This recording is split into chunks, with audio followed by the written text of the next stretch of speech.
insultga olib keladigan asosiy xavf omillariga qaraydigan bo'lsak, bugungi kunda bu omillar, ya'ni kam harakatlilik, qon bosimini ko'tarilishi, xalqimiz tilida bu haligi arterial gipertenziya, bundan tashqari ortiqcha vazn, bundan tashqari noto'g'ri ovqatlanish mana shu qon tomirlaridagi o'zgarishlarga olib kelishi mumkin.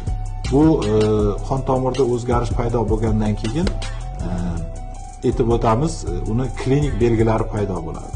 Ya'ni insonda o'zgarish bo'ladi. Ya'ni bosh og'rig'i, boshda shovqin, quloqda shovqin paydo bo'ladi, qo'l oyoqda harakatlar sustlashni boshlaydi.